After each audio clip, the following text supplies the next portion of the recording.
வாழ்க்கையில இப்ப ஒரு அநியாயம் நடந்துகிட்டு இருக்கு, அதுக்கு நியாயம் கிடைக்கணுமா? சொந்தக்காரங்க கிட்ட இருந்தோ பக்கத்து வீட்டுக்காரங்கிட்ட இருந்தோ அவங்க பேசுற வருத்தப்படுற வார்த்தைகள் இருந்து விடுதலை கிடைக்கணுமா? உங்க பேர் மேல இருக்கிற அவதூறு நீங்கணுமா? அதுக்கு கும்பிட வேண்டிய ஒரே தெய்வம் இவங்க தான். அரசியல்வாதிகள் எல்லாருமே தேர்தல்ல பேர் குடுக்கறதுக்கு முன்னாடியும் அதை பத்தி யோசிக்கிறதுக்கு முன்னாடியும் வெற்றிக்காக கும்பிடுற தெய்வமும் இவங்க தான். எல்லா கோவிலையும் மஞ்சளை வச்சியோ சந்தனத்தை வச்சியோ பூக்களை வச்சியோ யாகங்கள் நடத்துவாங்க. காட்டம் ஏற்படுத்தக்கூடிய பக்தர்களை கிலோ கணக்குல போட்டு யாகம் பண்ணக்கூடிய ஒரே தெய்வம் இவங்க தான். மகாபாரதத்துல பல ஆயிரம் சேனைகளை வச்சிருந்தவங்க கௌரவர்கள். ஆனா 5 பாண்டவர்கள் கொஞ்சம் படைகளை தான் வச்சிருந்தாங்க. ஆனா அவங்களுக்கு ஜெயிக்கிறதுக்கு காரணம் கிருஷ்ணரா இருந்தாலும் போருக்கு போறதுக்கு முன்னாடி அவங்க கும்பிட்ட ஒரே தெய்வம் தான் அவங்க வெற்றிக்கு காரணம்.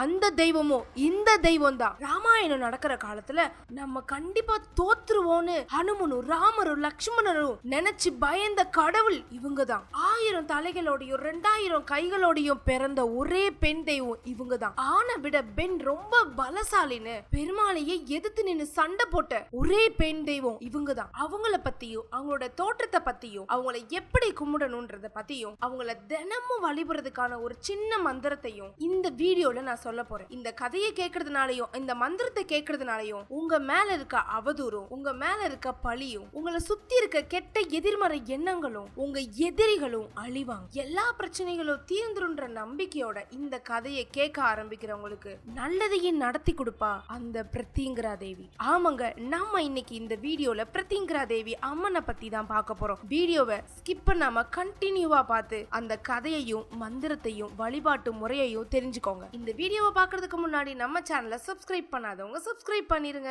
வாங்க இப்போ கதைக்குள்ள போயிடலாம். இது ஒரு மகாபாரத காலம். பாண்டவர்களோட படை கௌரவர்களோட படை விட ரொம்ப கொஞ்சமா இருந்தது. வேற யாராவது பார்த்தா கண்டிப்பா இவங்களை விட அவங்க தான் பலசாலி, கண்டிப்பா பாண்டவர்கள் தோத்துருவாங்கன்னு தான் சொல்லுவாங்க. ஆனா அவங்களோட மன வலிமை அதிகமா இருந்தது. அதுக்கு காரணம் அவங்க கிட்ட இருந்த கடவுள் பலம். அவங்க போருக்கு போறதுக்கு முன்னாடி தமிழ்நாட்டு பகுதியில் இருக்கிற ஆலங்குடியில இருக்கிற பிரத்திங்கரா தேவி கோவிலுக்கு வந்திருக்கிறாங்க. அங்க வந்து நிகும்பலா யாகம்னு பக்தலை வச்சு யாகம் பண்ணாங்க. அதுக்கப்புறம் தான் அவங்க போர் சம்பந்தப்பட்ட அத்தனை முடிவுகளையும் வீரர்களையும் நியமிச்சு போற ஆரம்பிச்சு இறுதியில ஜெயிச்சே முடிச்சாங்க. பாண்டவர்கள் வந்துட்டு போனதுக்கு நினைவா அந்த கோவில் இருக்கிற அரச மரத்துல ஒரே வடிவான இலைகள் இருக்காது, 5 வடிவமைப்புல இலைகள் இருக்கும். இன்னைக்கும் நீங்க போய் அந்த மரத்தோட இலைகளை பாத்தீங்கன்னா 5 விதமான இலைகள் உங்களுக்கு கிடைக்கும். நம்ம வந்துட்டு போனதுக்கு ஞாபகார்த்தமா இருக்கட்டும்னு தர்மர் இப்படி வடிவமைச்சதா சொல்லுவாங்க. மகாபாரத காலத்துல இருந்தே அந்த கோவில் இருந்திருக்குன்னா அந்த கோவிலை தோற்றுவிச்சது யாரு? 10 தலை கொண்ட ராவணனை எல்லாருக்கும் தெரியும். அவனை விட சக்தி வாய்ந்தவன், இந்திரனையே வென்றவன், உலகத்துல யாராலையும் ஜெயிக்க முடியாத சக்தி கொண்ட ஒருத்தன் இந்திரஜித். அவன் தோற்றுவிச்ச கோவில் தான் அந்த கோவில். இந்திரஜித் எதுக்காக அந்த கோவிலை தோற்றுவிச்சான்? ராமனுக்கும் ராவணனுக்கும் சண்டை நடக்க போகுதுன்னு தெரிஞ்சது. ராவணன் போர்ல இறங்குறதுக்கு முன்னாடி தன்னோட அண்ணன்களை இறக்குனான், தம்பிகளை இறக்குனான், தன்னோட மகன்களை இறக்குனான். ஒவ்வொருத்தரா இறந்துகிட்டே இருந்தாங்க. இந்திரஜித் போக வேண்டிய நாள் வந்தது. இந்திரஜித் எவ்வளவு பெரிய போருக்கு போறதா இருந்தாலும் எல்லா கடவுள்களையும் கும்பிட்டுட்டு தான் போவான். ஆனா இந்திரஜித்துக்கு தெரிஞ்சது வந்திருக்கிறது ராமர், பெருமாளோட அவதாரம். அப்போ பெருமாளையே அழிக்க துணிஞ்ச சக்தியால தான் ராமரை வெல்ல முடியும். அதனால இந்த தெய்வத்தை கும்பிடணும்னு நினைச்சான். நள்ளிரவு எங்கு பார்த்தாலும் சுடுகாடு. பிரத்திங்கரா தேவியோட வடிவத்தை செதுக்குறான். சுடுகாட்டு மத்தியில உட்கார்ந்துட்டு நிகும்பலா யாகத்தை நடத்துறான். இந்த போர்ல எனக்கு கண்டிப்பா வெற்றி கிடைக்கணும்னு பிரத்திங்கரா தேவியோட மந்திரத்தை சொல்லிக்கிட்டே யாகத்தை தொடர்ந்து நடத்துறான். இந்த செய்தி ஹனுமனுக்கு தெரியுது. ஹனுமன் இதை சாதாரணமா எடுத்துக்கிட்டாரு. ஆனா ஹனுமன் கிட்ட ஜாம்பவான் வராது. ஹனுமா, இந்த யாகத்தை இந்திரஜித் முடிச்சானா கண்டிப்பா ராமர் தோத்துருவாருன்னு சொல்றாரு. இந்த தெய்வத்தோட சக்தியை புரிஞ்சுக்கிட்ட ஹனுமன் இந்திரஜித் யாகம் பண்ற இடத்துக்கு வந்து அந்த யாகத்தை தடுத்து நிறுத்தினான். யாகம் பாதிலேயே நின்னு போக வரம் கொடுக்க வந்த பிரத்திங்கரா தேவியால வர முடியாம போய் இந்திரஜித் யாகத்தை முடிக்க முடியாம போனான். ஒருவேளை இந்திரஜித் இந்த யாகத்தை முடிச்சிருந்தா ராமாயணத்தோட முடிவு வேற மாதிரி இருந்திருக்கும். முதலையே சொன்ன மாதிரி இந்திரஜித் யோசித்தான் இல்லையா, பெருமாளையே வெல்லக்கூடிய சக்தி ஒரு தெய்வத்துக்கு உண்டு, அந்த தெய்வத்தை தான் கும்பிடணும்னு. அப்படி எப்படி இந்த தெய்வம் பெருமாளை வெற்றி கொண்டாங்க அந்த கதையை இப்ப பாப்போம். இது நரசிம்ம அவதாரம் நடந்துகிட்டு இருக்க நேரம். நரசிம்ம அவதார கதை நிறைய பேருக்கு தெரியும், இருந்தாலும் நான் ஷார்ட்டா சொல்றேன். இரினிய கசிபுன்ற அரக்கே கடவுள்னு யாருமே இல்ல, நான் ஒருத்தன் தான் கடவுள்னு ரொம்ப ஆட்டம் ஆடிட்டு இருந்தான். ஆனா அவனோட மகன் எனக்கு பெருமாள் மட்டும்தான் தெய்வம், தூணிலும் இருப்பார் துரும்பிலும் இருப்பார்னு சொல்ல இரினிய கசிபு எங்க இந்த தூணுக்குள்ள இருந்து ஓம் பெருமாள் பெருமாளை கூப்பிடுன்னு சொல்ல இரணியகசிபோட மகன் பிரகலாதன் கூப்பிட தூணுக்குள்ள இருந்து வந்தாரு நரசிம்மர். இரணியகசிபு சாவே வரக்கூடாதுன்னு ஒரு வரம் வாங்கியிருந்தான். அப்படி சாவு வந்தா மனிதனும் மிருகமும் இல்லாத ஒருவரால பகலும் இரவும் இல்லாத ஒரு பொழுதுல வீட்டுக்கு உள்ளேயும் வீட்டுக்கு வெளியிலையும் இல்லாத ஒரு நிலைமையில தான் சாவு வரணும்னு வேண்டியிருந்தான். அதே மாதிரி இரவும் பகலும் இல்லாத ஒரு நடு மாலை பொழுதுல அரண்மனைக்கு வெளியவும் உள்ளவும் இல்லாம அரண்மனையோட நிலைவாசல் பகுதியில அவனோட மரணம் நிகழ இருந்தது. மனிதனாலையும் மிருகத்தாலையும் இறப்பு வரக்கூடாதுன்னு வேண்டியதுனால மனித உடல் சிங்க முகத்தோட கூரிய நகங்களோட நரசிம்ம அவதாரத்துல பெருமாள் வெளியில வந்தாரு. இரணியகசிவை தான் கைகளால தூக்கி அரண்மனையோட வாசல்ல உட்கார்ந்து தான் மடியில அவனை கிடத்தி அவன் கொட்டல உருவி மாலையா போட்டு அவன் வயிற்றுல இருந்து ரத்தத்தை குடிச்சாரு. இந்த ரத்தத்தை குடிச்சதுனால அவருக்கு ரத்த வெறி அதிகமாச்சு. எப்படி காளி தெய்வம் ஒரு அரக்கனை கொன்னதுக்கு அப்புறம் பார்வதியா மாறினதுக்கு அப்புறமும் ரத்த வெறியால ராத்திரி பிணந்தின சுடுகாட்டுக்கு போய் அவங்க காட்டேரி அம்மனா மாறினாங்களோ அதே மாதிரிதான் நரசிம்மர் ரத்தத்தை குடிச்சதுனால ரத்த வெறி அதிகமாகி பூலோகத்துல வாழ்ற எல்லார் மேலேயும் அவருக்கு ரத்த பசி அதிகமாச்சு. முன்னாடி நின்ன அரக்கர்கள் எல்லாரையும் கொன்னு ரத்தத்தை குடிச்சாரு. பூலோக வாசிகள் எல்லாருமே நரசிம்மரை கண்டு பயந்து ஓடுனாங்க.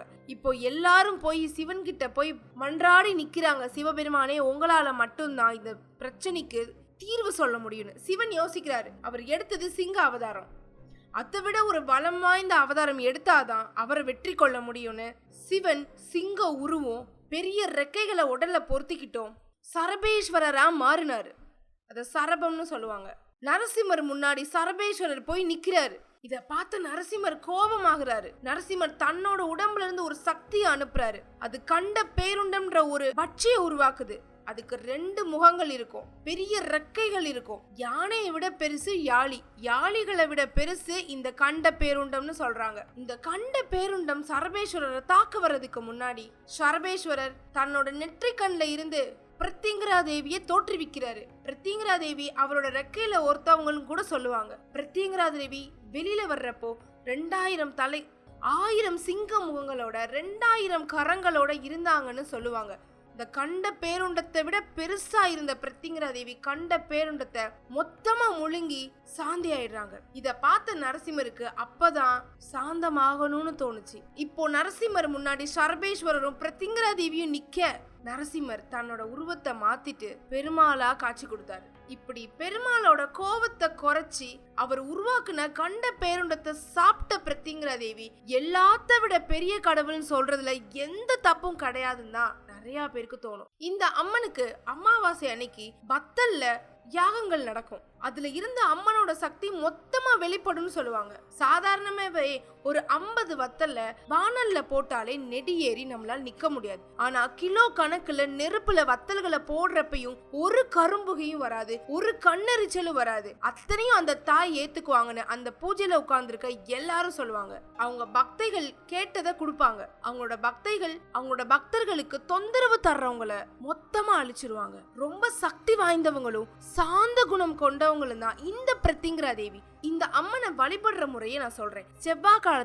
செவ்வாய்க்கிழமை ராகு காலத்துல இந்த அம்மனை வழிபடலாம். ஒவ்வொரு அமாவாசை அன்னைக்கும் இந்த அம்மனை வழிபடலாம். பெரிய வழிபாடுகள் இல்லைனாலும் மனசார அந்த அம்மனோட மந்திரத்தை தினமும் உச்சரிச்சு உங்களுக்கு என்ன வேணுமோ மனசார சொன்னாலே போதும். அந்த மந்திரத்தை நாம இப்ப பாப்போம். ஓம் ஐம் க்ரீம் க்ளீம் சாமுண்டாயை விச்சே ஓம் ஷௌம் ப்ரூம் ப்ரீம் பிரச்சண்டாயை நரசிம்ஹி பிரத்யங்கராயை நம.